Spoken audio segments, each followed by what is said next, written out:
the visit. We are most appreciative. I thank you most sincerely for creating time to visit me and my family. We are most appreciative. Issa Pantami, the former Minister of Communications under Muhammadu Buhari, seeing Peter Obi off after he paid him a visit at his home in Abuja. The way Peter Obi is consulting with northern politicians. This is a man that was mocked by politicians that he should build bridges, that no one knows him in the north. Now he's playing the politics in a way that they don't even understand. They are so confused. They don't know the party Peter Obi belongs to right now. They don't know if he's going to run under Labour Party or ADC or any other hidden party. Hidden in the sense that INEC announced that some parties scaled the first hurdle for registration. So obviously INEC is going to register new parties. Who knows which one of the new parties that Obi might likely run under. So Obi has been consulting, especially the CPC. The CPC block of APC, most of them have decamped from APC. And obviously they are going to work against Tinubu. These were the people that worked for him in 2023. But now he has gotten to power. He's too proud to make up with these people. Not that anything really happened, but he obviously didn't carry them along. He feels that no one has the right to criticize him or question his guts, that they should just lie low and be watching while he does what he's doing. He also believes that the fact that he supported Muhammadu Buhari, who spent 8 years in power, that this time it is his own time to enjoy. After all, he said it during the campaigns, the famous Emi Lokan, not just Emi Lokan but also Yoruba Lokan. So he believes that everyone, even those that helped him to power, should just lie low. No criticism at all. Don't direct him on how to run his government. No, that this is his time. When your own time comes, you can do as you wish. This is classic Bola Tinubu. Also, consider the fact that he doesn't easily forgive. He will always want to extract that vengeance from you. Once you've crossed his path in the past, he will always want to show you who is the boss. How dare you do this to me? I will show you who I am. That kind of thing. So there won't be a question of if they make up in the future or before the election.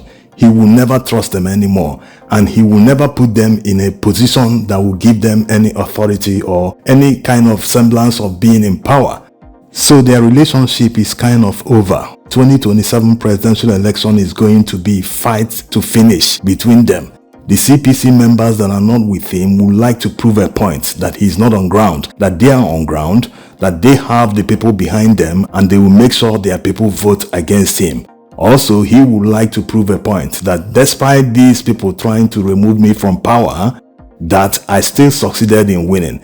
So if you analyze what is going on, you will see that these people are not going back to Tinubu. Now, if they are not going back to him, who are they going to support? These people know politics. Yes, they always want to be in power. They always want to have that access to power. You might say that their own politics revolves around being in power, not just about making sure that politics translates to better living conditions for their people. Yes, but it is what it is. They like to be in power. And weighing all the options before Nigerians in 2027, you can see that the best candidate they should support is someone from the south that is not Tinubu. Yes, that is the reality.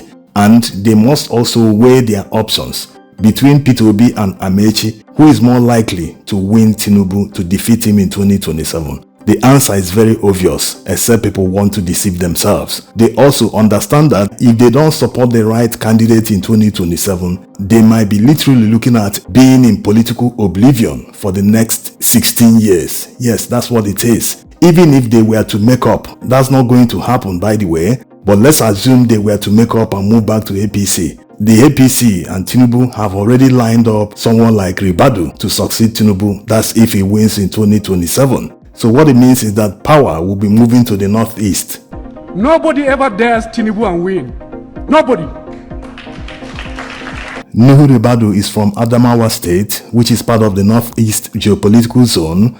If that works for him in 2031, he will obviously be seeking re-election in 2035. And you know, if he wins, power will stay in the north for 8 years, and after that, it will move down to the south. So you can see the CPC guys will be out of power for more than 16 years, literally 18 years, because you should be counting from 2027.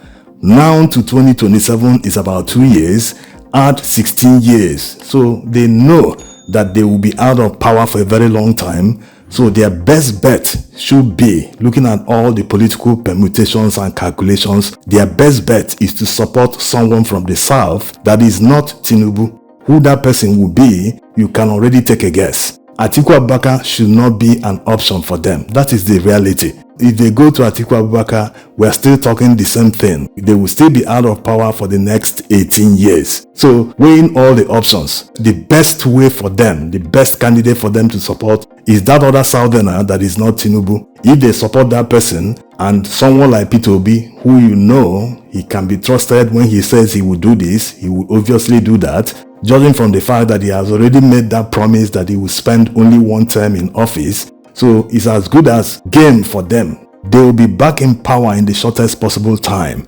Although you can say that Goodluck Jonathan offers them the same thing, but you can't deny the fact that Goodluck Jonathan's eligibility will be challenged in court. Yes, APC will capitalize. That's a sure bank 100%. And judging by how Nigeria's judiciary operates under this administration, you can predict and say that Goodluck Jonathan will not be on the ballot. He will be disqualified. That's a sure banker, because they will see him as a serious threat. All the politics, all the hijack of democracy, especially in Rivers State, all they have been doing in the Niger Delta to sway them to APC, that will change if Goodluck Jonathan is on the ballot. That's a sure banker. So serious politicians should never consider Goodluck Jonathan. By the way, Peter Obi also visited former President Goodluck Jonathan in Abuja. There are speculations about what they discussed when he visited. Yunus Atanko, the national coordinator of the Obedient Movement, gave an insight saying that it is part of the wider consultation by Peter Obi with politicians in Nigeria towards his ambition in 2027. To find a way to unify the opposition so that they can form a common ground to face APC in 2027. This is actually the best way for Nigerians to unite and chase away the APC in 2027. And this is also what they did prior to 2015. If the major opposition parties didn't unite to form APC, they wouldn't have stood a chance. But they came together and formed APC and presented a formidable candidate then, Muhammadu Buhari, who defeated Goodluck Jonathan. That's what the opposition should do today, going into 2027. If they do not unite, then APC might eventually snatch it. Some might also be asking why put Rotimi Amechi in the picture. Can he really win Rivers State, not to talk of other states, if he's on the ballot against Tinubu? Well, this borders on rational thinking. Politicians don't do rational things. Yes, it's only few politicians in Nigeria that think rationally. Take for instance what they do. All the governors you know, their projects, their priorities, they don't do things in a rational way. So you'll be giving them a lot of credit to think that they will do rational things.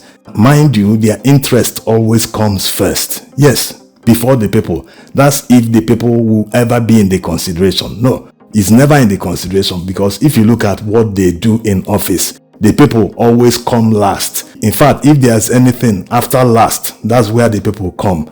They don't ever do things that will turn around the fortunes of the people. It's always one white elephant project here, one this here, one that there.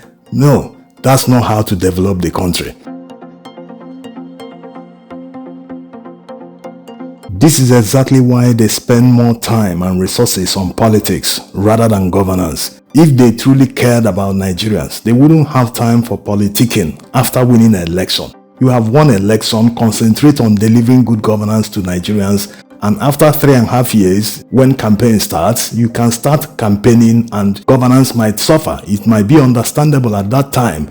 This is also why they are deploying thugs. APC thugs attacked opposition members in Kaduna State, in Lagos, in Ondo State, but one stood out. The ADC coalition meeting in Akwa Ibom State was generally peaceful, simply because they organized their own thugs on standby. When the government-backed thugs arrived at the venue, they saw that thugs were there, securing the venue, and they had to run away.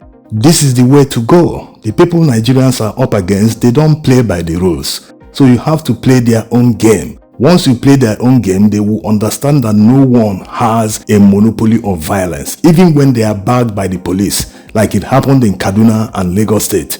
if Nigerians are prepared, stand their ground, who are the thugs? Are they not human beings? Even the policemen, are they not human beings? They know they are doing something illegal. Their conscience is already filled with guilt. So once you are doing something illegal, that conscience alone will make you not to put your 100%. Once you're faced with reality, you will come back to your senses that, what I'm trying to do is illegal. I have to withdraw. This is how it works. So Nigerians must be prepared. Don't be afraid of anyone. This is your fatherland.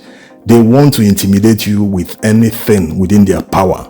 Thuggery, police abuse and assault, all sorts of things. At the end of the day, they will steal elections and start bragging in your faces again. They will start telling you, if you don't agree, go to court. Elections are over. Let's face governance. They will start rubbing it in your faces again. So Nigerians must be prepared.